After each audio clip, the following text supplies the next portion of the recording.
go have a threesome. I have a lot of deal breakers. You have to talk about the toot. And then I got ghosted, so. Welcome to The Spill. Hi, everyone. Welcome back. It's Tracy's turn to do 2 lies and a spill. What do you have for us? Okay, here we go. See if you can get it. I go commando most days. I've been skydiving. And I have never skinny dipped. Never skinny dipped. Spill? Well, you have a hot tub at your house, so I have a hard time believing that you've never skinny dipped. I think this spill is skydiving. Yes. You've been skydiving. Yes, I've been skydiving. Good job. Where did you skydive? Here in Utah.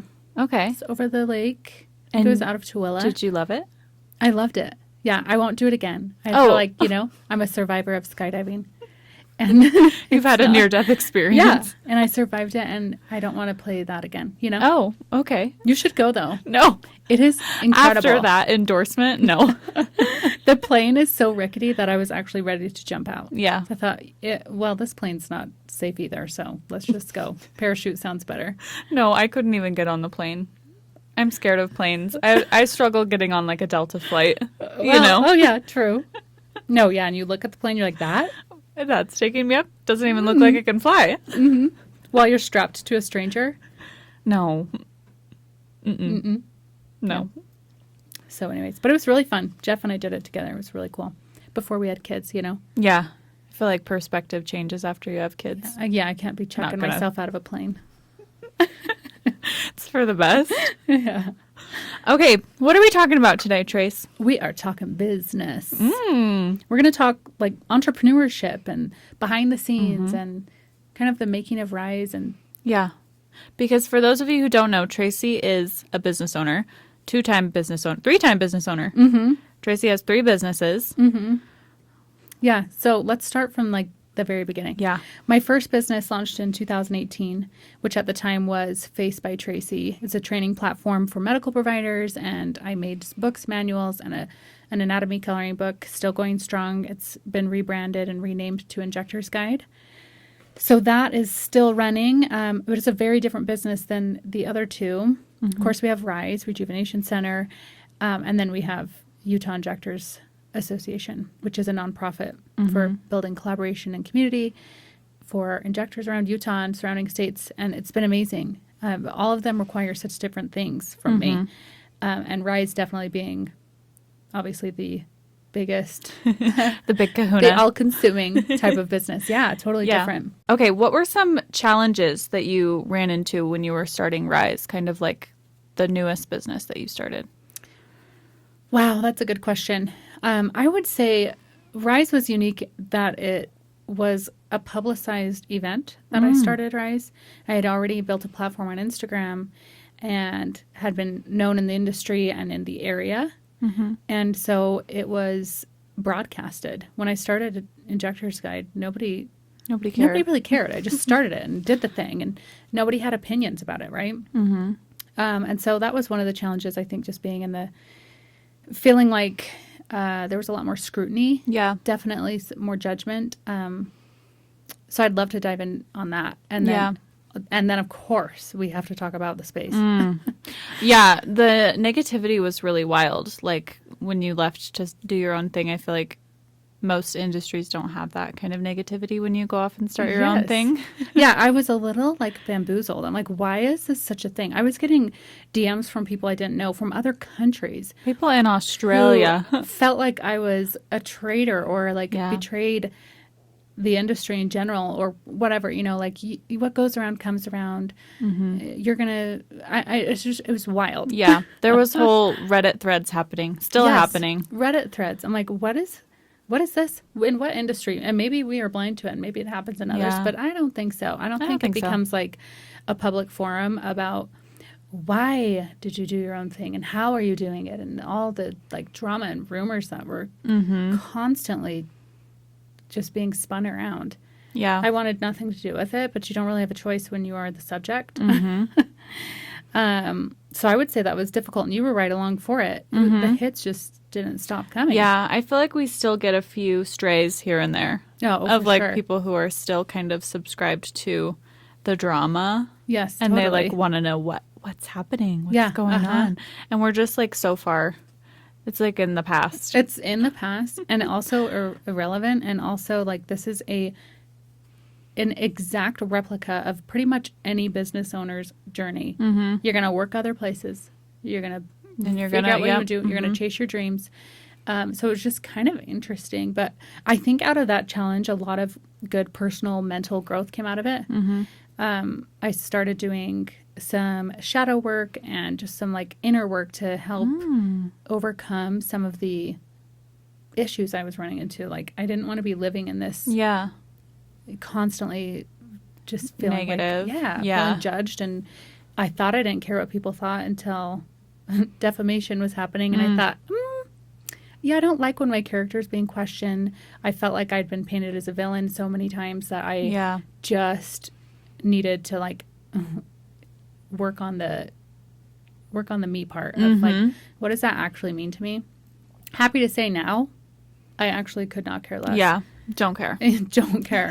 I thought I didn't care before. I was wrong. I legit, there is not a care in the world about what other people think about me. Yeah. How they perceive my business or my personal life. I mean, it just doesn't matter. It's all irrelevant. And that's through the shadow work that you feel like you made a breakthrough with that? I would say that's where it started. For those of you listening who don't know what shadow work is, some people call it like child. Yeah, it's like child work or something. Yeah. But basically, inner child. Yeah, maybe? inner child. Yeah. Maybe, I don't know. Something like that. But essentially, if you caught us on the first episode, you heard about some of our traumas. And I don't know, Haley and I have agreed multiple times on the fact that, like, gosh, ripping all that open to, like, reprocess doesn't seem necessary or wanted. So I've kind of taken a unique approach to it where I'm just diving into areas that have created barriers for me mentally, that have stopped me from like living the most fulfilled life or being the best leader I can be. Showing up authentically, right? Like all those barriers in my mind that come from whatever moment that it was traumatic, and written into my programming. So just kind of rewinding on the programming of my brain and getting like all the cares out, I guess. So I would say that if anyone hasn't tried that, it's really incredible, because if you go after a target, you know, like, okay, I want to be able to have difficult conversations, and then you can get there. It's a hypnotic state, and you get there, you reprocess. It's incredibly painful, but it's incredibly empowering to step out and be like, wow, I'm knocking down barriers that I've created for myself. So very freeing, very empowering. And amongst the negativity, while we were in the height of the negative and the drama, we were also having other setbacks with our physical space. So we started out kind of couch surfing. Yeah, because I didn't have a business to go into. The business was not made. I had to create a business, and that meant physically and behind the scenes. So we were couch surfing with my wonderful friend Kat. Couch surfing meaning we were there on her days off. Just working out of one room. And it was great. We thought, oh, we'll be here for... we had eyes on a space. Yes. And it was the perfect size. It was great. Like, just kind of what we needed for the time. It was like our starter home. And, so we were like, oh, we're going to be at Kat's for, like, nothing. Because this little space is going to not take very long to build out. Oh, yeah. Just needs a little facelift. Lo and behold... the first lesson of business, or maybe the 7th. I'm not sure which one it was. But it fell through. And it fell through because we pulled the plug on it because it didn't feel right. And that's really all I can say. Like, we spent plenty of money and time pouring into that space thinking it was it. And then as it got closer to, like, the final time, I felt unsettled. And then you're like, is that my gut? Is that my fear? Is that my... And to decipher, like, what is telling you not to go through with it. Long story short, didn't end up going through with it. And then we had to go work out of another salon suite while we found another great space. Yeah, and this other great space, which is where we're at now, was a completely empty shell, which meant a long construction process. Yeah, it started out as 2 separate spaces. We had to like knock down Yes. walls. It was a You whole remember thing. walking through it though for the first time? Yes. We're like, oh my God, there's windows everywhere. It's The windows huge. were amazing because we were working out of a windowless room Yeah, at this we point. were in a dungeon, and then we'd go there and feel like we were in the clouds. Yep. So, but a little intimidating Mm-hmm. because we knew, oh, we have just signed up to be in this tiny little one room for a long time. Yeah. Well, originally we had thought we signed up to be in this tiny little room for 8 weeks. 8 weeks, and it ended up being almost a year. And so that was really a trial because we felt like we couldn't grow. We didn't feel like we were in the space where we like felt authentic to what we were trying to build. Yes. So that was exactly. really hard. It wasn't really. But we were positive. I can't believe how positive we were We for were so really long. positive. I'll tell you, the last couple of weeks, we were, if you came to see us in clinic, you Mhm. know, Mm-hmm. we were going psycho. We were on the edge of a mental breakdown. Completely unraveled. Yeah. Because it's hard to run a full clinic day out of one room, Mhm. back-to-back patients, in a space that doesn't feel like your vibe, no break room, it just... No windows. Not a single Imagine. window. And the space was microscopic. Yeah. It was everything we needed, though, and I think that's how we could stay positive. Like, Mhm. when you come at it with a long-term mindset and, like, end game, Mm-hmm. it was perfect. Yeah. It's everything we needed. Yeah. We definitely would have not picked it if we knew we would have been there for almost a year. Mm-hmm. That was supposed to be, like, just a lily pad. Yeah. But now we have the most amazing, magical The most space. stunning space. The construction that they told us would take 8 weeks. So we doubled. We said, okay, yeah, 16. Mm-hmm. No. In fact, they're still doing things. Yeah, they are. Uh-huh. But it was almost a year. Yeah. Oh, yeah. But it's amazing and glorious, and I feel like that was one of our biggest challenges was Yes. just getting to that point. And now we're Yes. here and it feels great. It was worth the wait. Worth the wait. Yes, because it's perfect and the vibe is everything Mhm. we wanted and needed. And the really cool thing is hindsight is 2020, and I knew Mhm. we'd figure out why that first one fell through and why it didn't feel good. Yeah. We would have grown out of that space before we were even done with construction on this second one. Absolutely. And we would have grown out of the space before we even got our software up and running. Like, we Mhm. would have been in a bad place. Yeah, we would have been on top of each other. Uh-huh. It would have been a breeding ground for negativity. Yes. Yeah, I Yeah. do think that's what happens. That's actually why we committed to the bigger space. Yeah. I just felt like, either, I guess there's really two roads you could go down when you're making that decision, is what size of space. Do you want to do what you need now and then Mhm. expand later, or do you want to do what you need eventually and eat the cost of having a larger overhead now? Mm-hmm. And we went with eat the cost because I think while you're eating, you're eating it a little bit profit-wise initially, Mm-hmm. you are saving culture. Yeah. And culture is big. Hmm. Yeah. I think it can shatter a business when you have rapid growth and not enough resources, space, or Mhm. anything for your team to thrive. Yeah. Because I'll bear the burden. I own Mhm. the business, but Mhm. everybody else is bearing a burden right along with me. And I try to really think about that when we're making decisions on behalf of the business. Like, I don't run the business. Everybody in it runs the business, and I couldn't do it without them. So Mm-hmm. I'm doing everything I can to make Yeah. sure that it's optimal for them, Mm-hmm. So grateful for the space. Yeah. What else do you have to say about culture? Because I know culture is like one of your really big Hmm. It is points. the. Yeah. Yeah. Don't you think? Yes. I can't shut up about it Because I feel it's like literally we've everything. both come from places where the culture was not great. And I think in this industry, like, most people believe that you can't have good culture in aesthetics because it's a lot of women all in the same workspace. And so people Yeah. think like, oh, you can't have that many women working together and not have drama. Yeah. Oh, people say it. I still remember my, first time talking to someone from out of state at a training, and they're like, it's just the nature of the game. Mm-hmm. Like, you bring that many women, all the hormones, it's just inevitable. Mhm. I fully disagree with that.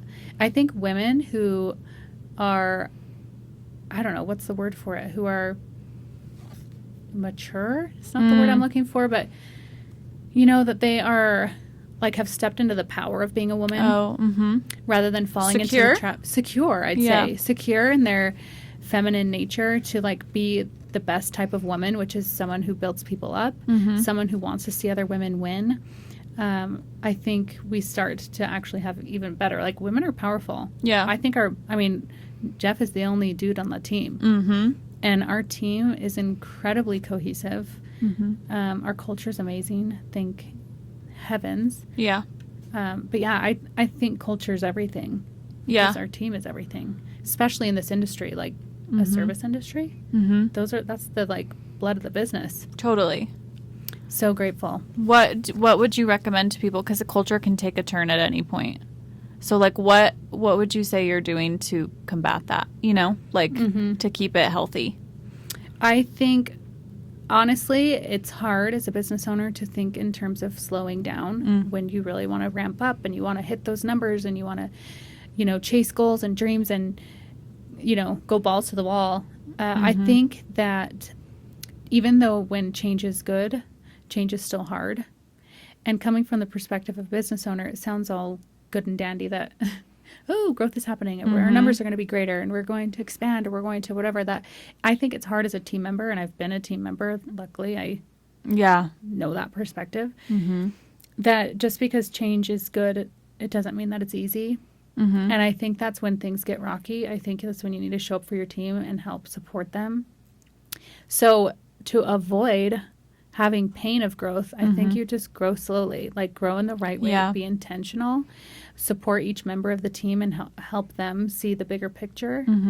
One of my favorite quotes is, slow is smooth and smooth is fast. And it's basically encompassing the idea that, you know, you might want to like go full bore and chase after everything as quickly as possible. But if you go slowly, things will go more smoothly. Yeah. And when things are going smoothly, you're going to be able to get to your goals a little bit faster. So I'm hanging on to that little nugget because we could have just hired up. Yeah. And filled the rooms. We have rooms to fill. We still have our big girl pants on, and we're not there yet. And it doesn't stress me one bit. Yeah. Big picture. Like, we're going to get there. We're going to grow. We're growing in the right way. We're attracting the right clients. And, you know, when you just feel aligned with that purpose, and I think aligning your team with that same purpose, and hopefully my team can see that that's the big goal, is that they come first, and that the business growth is more of a result of helping them grow than that they're there to turn the wheels, you know? Yeah, totally. Yeah. What do you think was one of the biggest challenges for you being along for the ride? Well, I would say, like, I obviously didn't experience any negativity towards me. No one really cared what I was doing. Okay, no, that's not true. No, yes, you did. No, there were some stones thrown. Was there? Yeah. Oh, yeah, there was. Right at the initial beginning. Yes. You're right. Yeah. Yeah, but I would say my biggest challenge was kind of just being flexible and kind of working through all of what that entailed, like just like having new things thrown at you and like all the things that come with a new business, and kind of like uncertainty and like what are the next few months of my life going to look like, you know? Like what's going on? Where is this going? So I feel like that was the biggest challenge for me, was just like, keep the faith, like all of this is gonna work out, you know, like just like buckle up and like try new things. And you know, because we were all learning. We had a new software system. We had like, I was reception. I'd never worked reception before. It was a whole thing. We were just doing everything. Oh, we were really doing it all. You were doing so much though, and it changed literally day by day. Yeah. It's like, oh, there's major software issues, and I'm seeing clients. So, Haley, you're IT today. Which, if anyone knows me, that's not really how I thrive, because I'm already a very anxious person, just in general with, like, life. So, like, having that on top of it, I was like, oh, my anxiety, like, this is not good. So, I was just like, oh, you know. Turmoil. It was turmoil all the time. But it was great for my growth. Yeah. I always think it's funny, like, how opposite we are in that way. Yeah. We did that personality test. Yes. We are actually the same. We're INFJ. Yep. But Tracy's -A and I'm -T, which -A is assertive, and -T, which is me, is turbulent. which is like the summary of my life. Just like I'm just a turbulent person, which basically just means like I like thrive off of stress. Like if I'm not stressed, like she's motivated by stress. yeah, motivated by stress. Yeah. So, and which isn't necessarily a bad thing. Like she's the reason I stay on time in clinic. yeah. You know, like you gotta have some balance, but we have a stress scale we refer to. Yep. Like 10 is stressed beyond. Yeah. And I'm kind of like living like at an 8 to 10 every day. I wake up at like an 8. Yes. Yeah. And I wake up at like 0. 1. You know, on if you're waking day. up at anything more than a 1, we need to be concerned. My watch is picking up my heart rate. Things are happening. Oh, no, it's so true. So it's a great balance. Yeah, I couldn't work with someone who is as stressed as me, though, because that would just be a really bad situation. Combustion. Yes, absolutely. We would both be too turbulent to even know how to function. Well, I appreciate everything you did. I think that there aren't a lot of people who have like your character and drive to like kind of strap your cart to a horse that's kind of running wildly and crazy, and you know that you don't actually know where the horse is heading because initially you didn't. Well, and that can be scary too, because like just kind of like strapping yourself to someone that's like, whoa, what's going on? Because like I can say I'm here from the beginning, but at any point it's like, oh well, we found someone who can do this better. You know what I mean? Like like a lot of people and business owners would be like, okay, well, this is what's best for the business. So yeah, you were here from day one, but like, smell you later, you know? So that is also like, ooh, because I don't know if I mentioned it in our first episode, but I don't have a college degree. Like I never graduated college. So I don't have a degree in anything.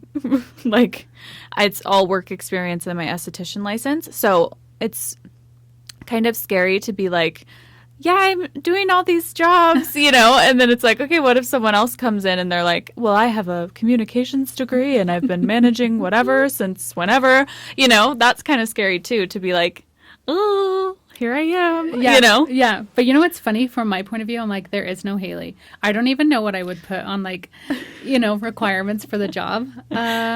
Okay, must be able to be unhinged on a podcast with me.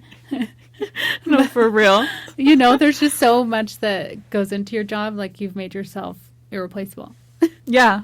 Maybe you ought to do a whole episode on how to do that. How to position yourself in this way. So that you would have to hire a couple different people. Yeah. Oh yeah. Everyone would just have, because you have to have the right personality. Yeah. Got to be able to, and our clients like love you. You know, I always joke that I'm the personality hire. Everyone loves it though. You'll see like if you get on Google, Haley's listed in the reviews so often. And I think that's pretty unique. Yeah. That people list someone that's not the service provider. But she's listed all the time because people have come to like know and love her. So you're irreplaceable. I love it. I'm so glad I hitched my cart to this horse. It's been fun. It has been fun. And I think it's like an experience, like life experience to me has always been like number one. So I feel like this is just the best life experience, you know, to take on with you forever, like throughout life, you know? Yeah. Oh, yeah. And it's been cool, too, because part of our missions and values, like all about empowerment, uplifting, and service. And I think it's helped me, honestly, like navigate it, because we've had to have kind of that mindset because we're setting up the vibe for that. I swear it's helped. Yeah. We've really been resilient. We have been. Yeah. I think most people don't know what kind of struggle was going on in the first. Well, you made a lot of sacrifices in your life too. Yeah, like personal life. Which I feel like a lot of business owners struggle with, like the fear of making sacrifices. Did you ever have any of that, of like, oh, I have to put my full, everything's going into this? Yeah, even Jeff is in the business. Yeah. Jeff is my husband, if you don't know that, whoever's listening. But yeah, we're both in on the business, and that's stressful in itself. But honestly, maybe I have a strange mindset from impoverished background. But the fear that I think creeps in a lot for business owners of like, oh, this could sink me. Yeah. If this doesn't go well, and this is going to require all of me, and if I give it my all and it still fails, like what do I have left? And I come from the mindset of like, okay, worst case scenario, which isn't going to happen. Right. No, we don't fail. But if for some reason everything fell down crumbling, okay, so sell my house, sell my car, move into a 1-bedroom apartment with my kids and Jeff. We're all schlumming together in an apartment. Like, what? That's actually amazing. What a blessed life we live that is like, that's my castle crumbling. Right. I have nothing but like gratitude for what I have, and I live a simple life, so I'm not really. Yeah. I grew up sacrificing, and I've been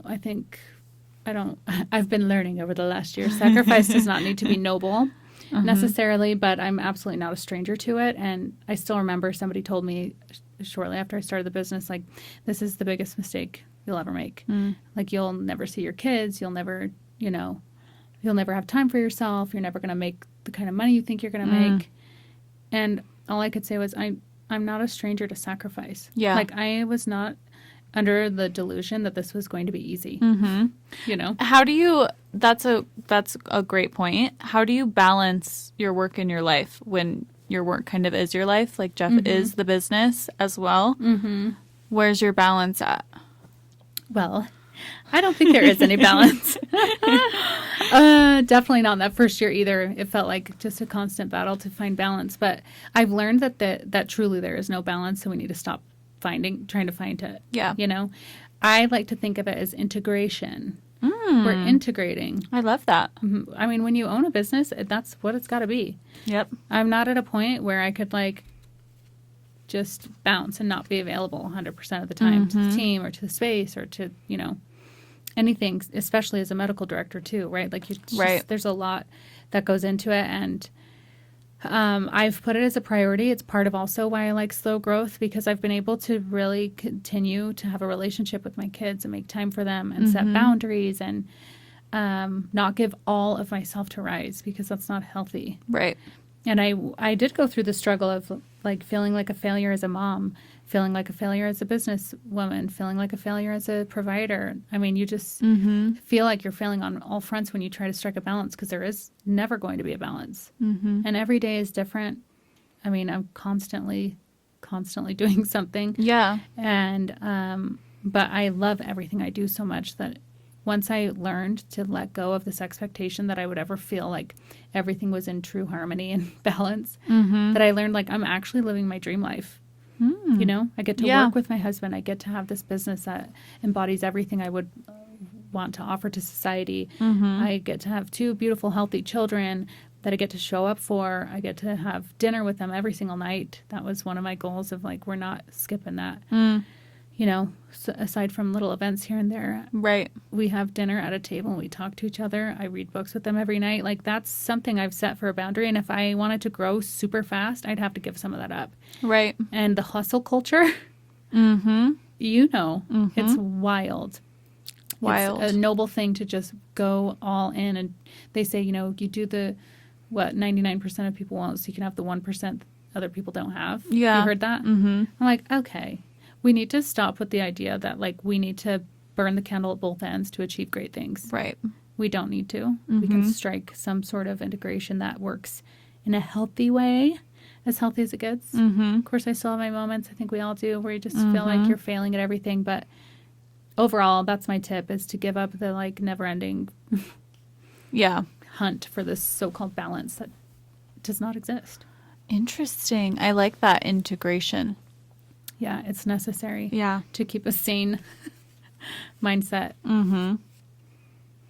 What do you think were some of the like greatest successes we've had at Rise so far? Well, I feel like our team is great. Like that was a really big success, because it definitely could have gone one of 2 ways, and it went really good. We have such a good team. We hired a new injector, and she's amazing. We love her. And yeah, I just feel like that has been really successful. I love all of the events that we get to put on. We love events. We love to party. Love to party. Yeah, that's been really great. I also think like this podcast is my personal greatest success. Yeah. No, this is actually amazing. I'm very, very happy with it, very proud of it and where it's going. Obviously, we're still in our infancy, little baby steps, but we've been talking about doing a podcast for like a year now, and I have always wanted to do a podcast. I feel like Yeah, this is a lifelong mission. This is a lifelong mission of mine. One way or another, I was going to be on a podcast. So here we are. So I feel like the host of one. this is one of my biggest successes. And even if like only 20 people listen, which it's not true, everybody's really into it. So thank you so much. Yes, thank you Then so much. it would still be fine. I don't care. Like I just want to talk. And, Yeah. And I love so it. Much fun. We have so much fun. We don't get shadow banned here. We don't get shadow banned, and it's just the most fun, and it's a creative outlet to be like just sitting here and talking about whatever we want to talk about. So that is also one of my successes, I would say. Oh, yeah. Yeah. Well, I'm proud of you for doing it. You like Thank you. whipped it out in a week once we decided we're going to do it, you know? Yeah. Mm-hmm. Haley is a podcast pro. We threw it around for a while, and no one was really like ready to do it. Everyone's plates were full, and I was like, well, I'm gonna do it. And now I love it, and it's one of my little joys is recording and then putting it out and seeing everyone's responses. It's been great. It's so fun. And you have the perfect podcast voice. Thank you. And face. And face, yes, because we're also YouTubers. Yeah. What's yours? Do you have My a big success? Gosh, well, you kind of stole one of mine with team. Oh, yeah. Mm-hmm. Like, I'm really, really proud of the team. Yep.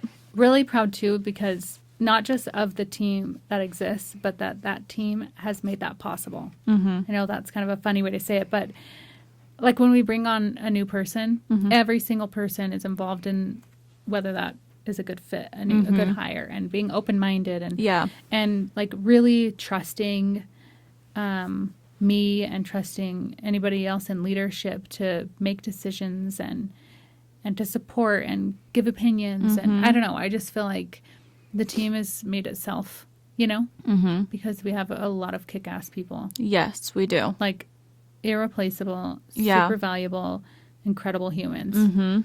So that's one of my big moments of pride. I'd also say just like walking into Rise is still a pinch me moment. Like, so grateful that we spent the time to build that space because the space really sets the tone. Yeah.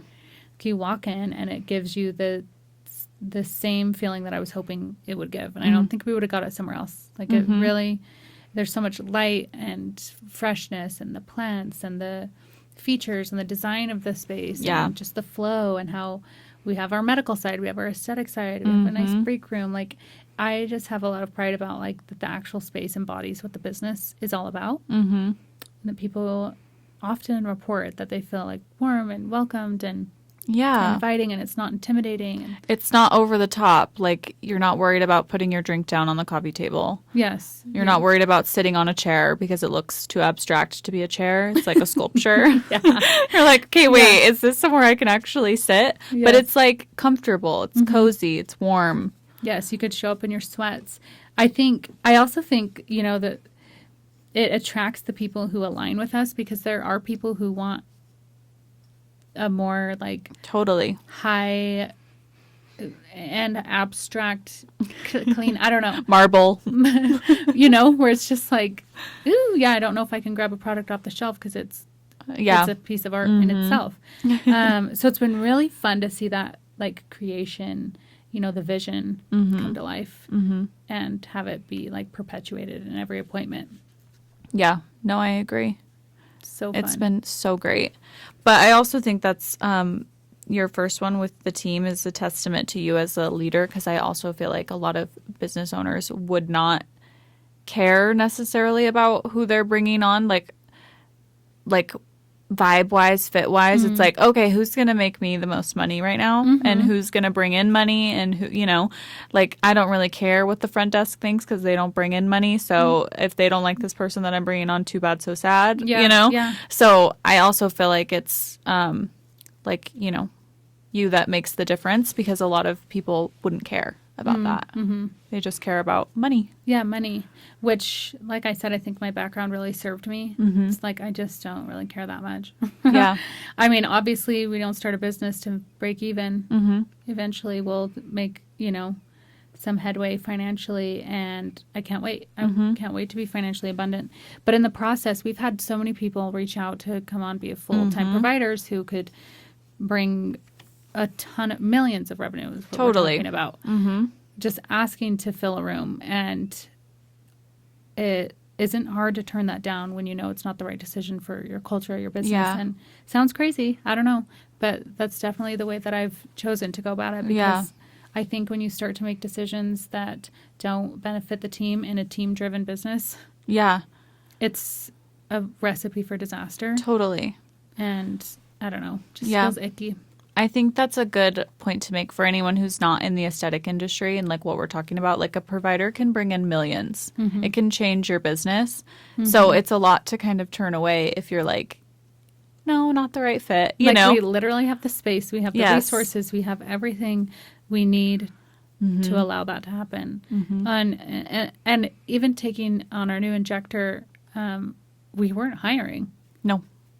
We were not hiring because we're just still like trying to focus on our core team that we have now. And, but she was the right fit. Yeah, she so was. we make room for the right fit too, right? Like even if it's like, oh, I wasn't planning on hiring. Like I believe in alignment. I believe Yeah. in like leaning into that. Yes. And she looks exactly like you and Danny.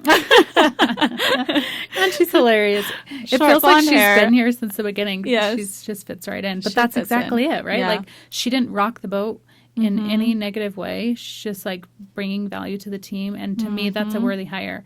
I think when you hire just for profit, that's what you'll get. Totally. Profit. Yep. Yeah. What I want is a happy, healthy team with longevity of the business, you know? Yeah. Are you ready for some questions Oh, from yeah. listeners? Okay. Let's do it. Okay. Your first one, were you scared to go out on your own and start your own business? Good question. I would say overall, no. Mm-hmm. Of course, there were fears related to like my own personal fears of letting other people down. That's a huge pressure to hire a team and feel like every decision you make that there are people depending on you to like make the right move, and they're expensive moves and they're emotional moves. And so that kind of pressure, I would say, was my biggest fear. The fear of going out on my own, no, it kind of pulls back to what we were talking about with sacrifice, and it's just not something that's ever been part of my programming to be afraid of. But like I said, worst thing that happens is pretty great. So true. Okay. Next one. At what point did you feel like the risk was worth the reward? I'd say from the jump. Yeah. We got a long-term picture here. You know, Yeah. we're still living in that. Well, and you kind of left something that wasn't aligning with you. So I feel like anytime that you move into something that's aligning with your mission and what you want to do, that's automatically rewarding. Oh, for sure. I mean, it's been like 18 months or Yeah. It's almost been 2 years. yeah, almost 2 years. Have been the most fulfilling in my career. And I have made far less money. Yeah. Just to be totally transparent. Like, we're not there yet. We're still in the growth phase. We just built a whole place last year. We're making slow moves. We don't sell to people. We provide services and provide value to people. So we're not cranking giant numbers just because we have a patient in the chair, right? Right. And so just to be totally transparent, like if you were looking at it from a money standpoint, someone might think that it's not yet worth the risk, right? Because the reward. But as far as like what you said, aligning, when you align with your true purpose and you can be authentically yourself and you feel like you're giving back and you're part of a bigger picture, right? Like we're giving back to the community in a way, we're giving back to our team, we're building a foundation for people to come and be empowered and uplifted, and that to me is like all the reward I needed. Like I already feel like, wow, this was totally worth it. Yeah. Was the risk ever there for you? Like, did you ever have a little feeling of like, ooh, this is kind of risky? Oh, yeah. Yeah.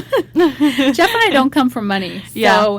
it took everything we had to get this off the ground, and it continues to push and pull us in ways that is very uncomfy, right? Like it doesn't feel so great.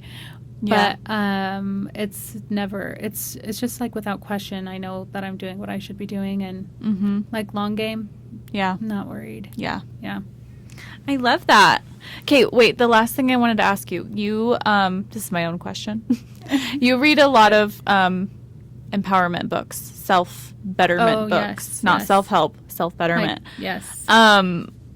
What are your favorites for like business as it relates to business? If we have any new business owners listening, what should they be reading?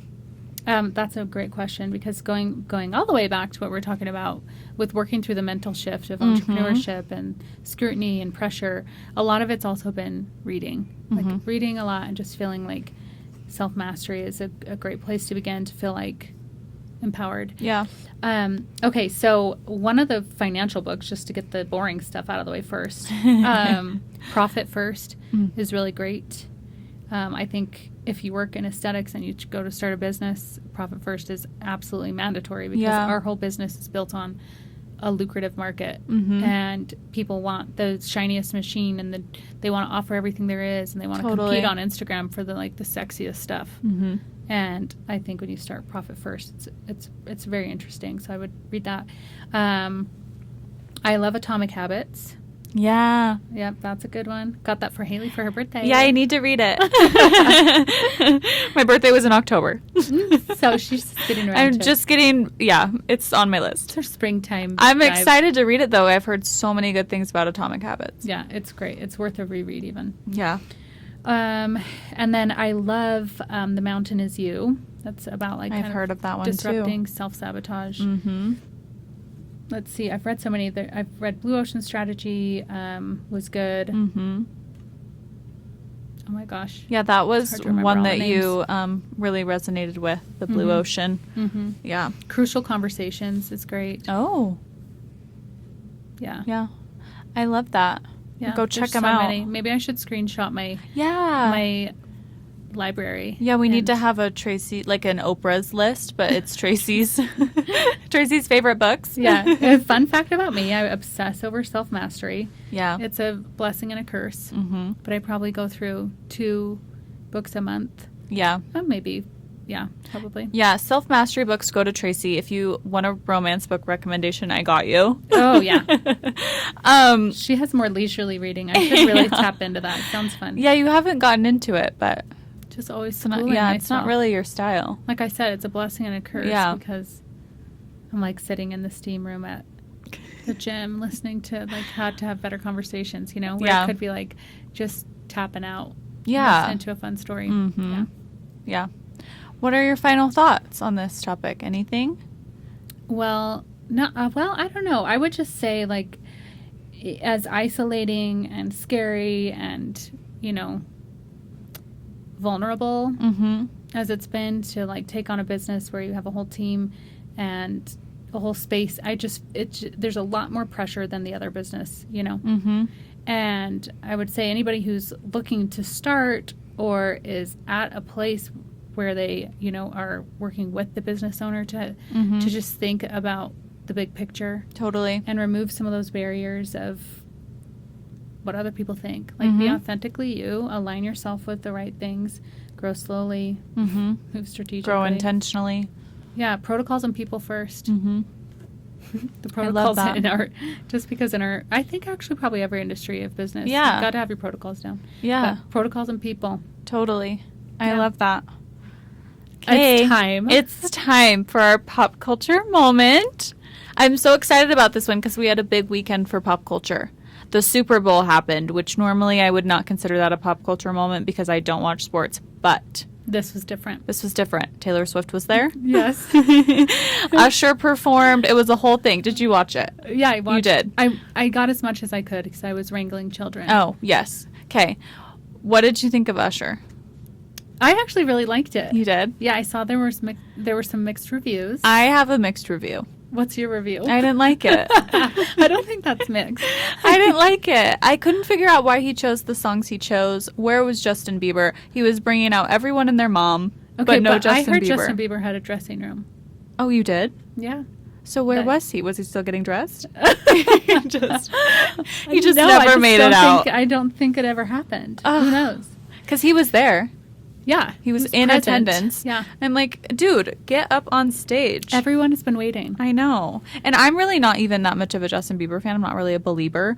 But I feel like that would have elevated his performance. I love Alicia Keys. I thought she did great. Okay, what'd you think about their moment? Okay, so first of all, their moment was very strange to me. I hope they talked about it before. Otherwise, major creep vibes from Usher. She's married. Yeah, and that was sultry. That was a sultry moment. I don't know if Usher's married. He's not acting like he's married, but I would need to Google it. But she's married for sure, and that was way too sultry. He touched her ass like 5 times. Yes. Get your hands off Alicia Keys. I really hope they talked about it before. She handled it like they talked about it. I know. I don't if She really leaned into it. But when all the cameras are on you at the Super Bowl, are you going to be like, ew? Like mid-performance? Oh my God. Just stiff arm Usher? Because you're like, get off me. No, there's some controversy also over Alicia Keys' first note at the Grammys. Did you hear it? Oh, yes. Her voice cracked. People are having a lot of opinions about it, but okay, I'm but like, what kind of opinion other than she's a human? well, yeah, that's my opinion. She's human, and that happens. But people were saying like, oh, she like kind of lost her touch. Oh yeah, okay. Yeah, I know. Okay. Damn. Yeah. Speaking of, I bet they do a lot of work themselves on how not to give a shit about stuff like that because you can't make any moves. To. No, you can't do anything right. Speaking of, who was the most watched person at the Super Bowl? Taylor Swift. Taylor Swift. She gets so much scrutiny for everything she does. Yeah, and I love her. I'm literally obsessed with her. Yeah. I loved her outfit. I loved the whole thing. Yeah, and I've watched every angle of them down on the field together. Thought it was adorable. So the after cute. party, dying. I saw her pants are sold out. Of course they are. Everything she wears is always sold out before I can buy it. Not that I can afford it, but I know. I would buy those. Those pants were really cute. How much were they? Did you see? $6.95 For a pair of pants. Yeah, $700. For a pair of pants. Okay. Mm-hmm. What Probably did not you? free shipping either. No. Definitely not free shipping. It's not a It's free not shipping Prime. kind of brand. No. What did you think of Usher on his roller skates? Well, I was impressed. Okay. I thought, damn, he's whipping out the skates. He did almost fall. I was shocked. He almost fell? Yeah, he almost fell. He literally almost ate it. When he was going through Ludacris's legs. Oh. And then when he stood up, he did like a little like, ooh. Oh, like swaying in the Yeah, wind. uh-huh. No, I missed it. I guess he pulled it off pretty well. Or maybe I was just, I don't know. I don't need to see him on roller skates on my television. If he wants to roller skate in his free time, that's great. But I don't want to see Usher roller skating on TV. You didn't need that. I didn't like it. I didn't like the whole thing, guys. Rihanna was better. Beyonce was better. Okay, that is true. I think everybody for the past decade was better. But I just thought it was kind of like bleh. I thought it was a fun throwback. Yeah, it was a fun throwback. This is actually really what I think. The first half was like, and then the second half it picked up. And I thought if the whole thing would have been the energy of the second half where it just felt like everyone was just going wild. Yeah. Maybe it would have felt a little bit better, but it felt a little bit blah. Yeah, I did beginning. feel like the whole football thing was really boring. I don't watch a lot of football, but I just thought it was really boring. Like, they just kept kicking it instead of, like, scoring a touchdown. You know, I just thought it was like, oh, what's going on? You know? Why are we doing this? It was a wild game. I actually thought it was really fun to watch the moments I did get to watch. Yeah. I was putting the boys to bed during the overtime. I missed the entire end of the game. Well, there's controversy about the overtime as well. Oh, what? So the 49ers players have come out saying that they didn't know about the overtime rules change in the playoffs. They changed the rules because of Josh Allen and the Bills with Kansas City a couple of years back because he threw a fit because originally the rules were sudden death. Whoever scores first wins. Oh, yeah. But now the new rules are basically it's a new game. They do the coin toss again, and then each team gets the opportunity to score.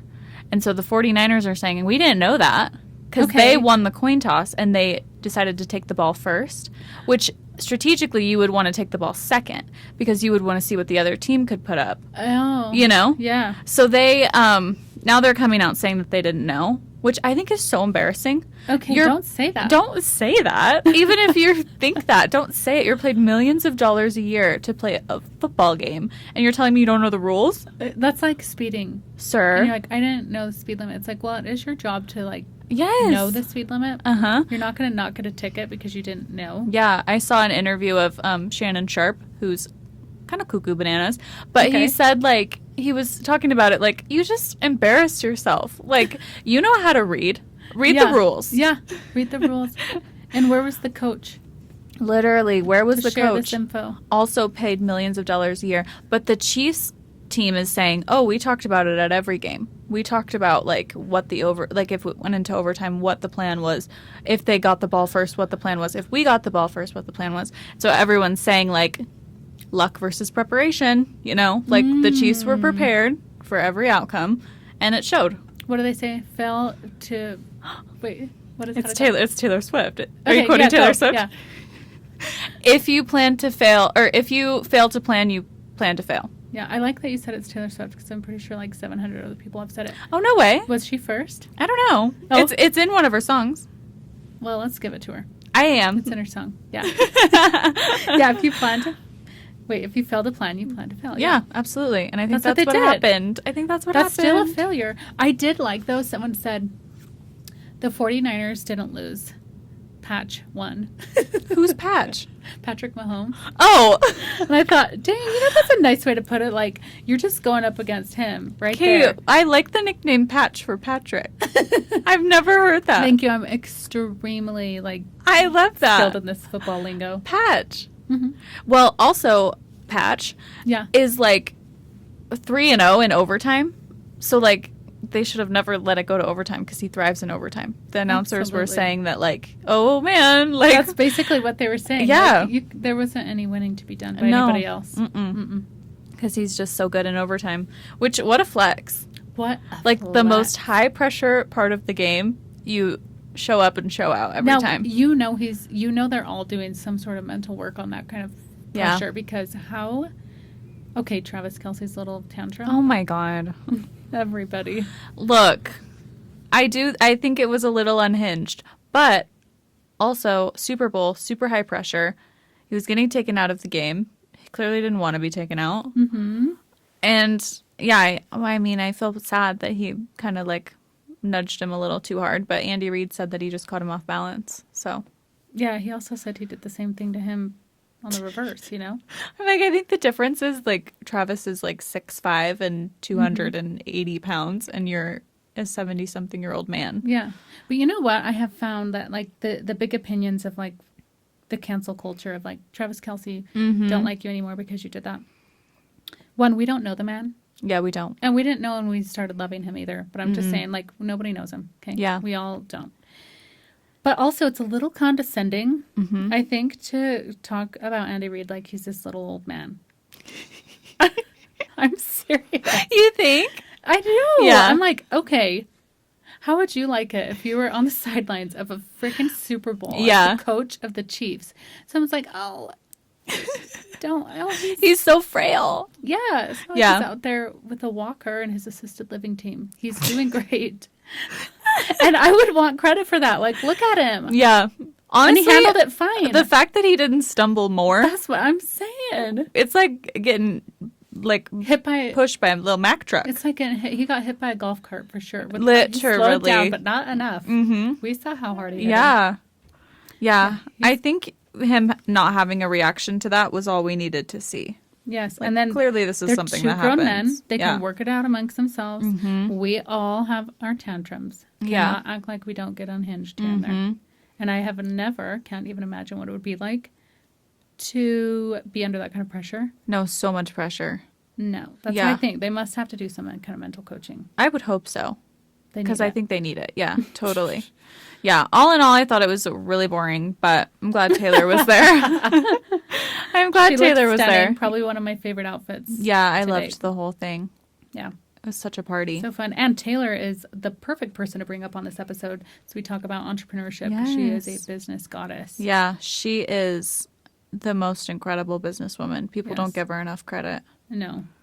She's an incredible human, but Yeah. definitely incredible with business. I would take a course from her for sure. Oh, 1,000 times over. Yeah, she's I incredible. wish she would just teach one, you know? I know. How She's do you do that? and I think she's got an incredible team as well. Totally. And she gives them so much credit. Remember, she was giving people bonuses and shout outs. Anyways, just incredible. Yeah, we can all learn from her. Perfect way to wrap up our episode on entrepreneurship and just Yeah. a little behind the scenes of Rise and our journey to this point. Yeah. Okay, well, thanks for listening along, and we will see you next spill. Thanks for spilling with us on The Spill at Rise. If you loved what you heard, don't be shy. Hit that subscribe button to stay in the loop. And for all the juicy extras, follow us on Instagram for some behind-the-scenes goodness. Oh, and did we mention we're also on YouTube? Yep, we're everywhere. See you next time, Spillers.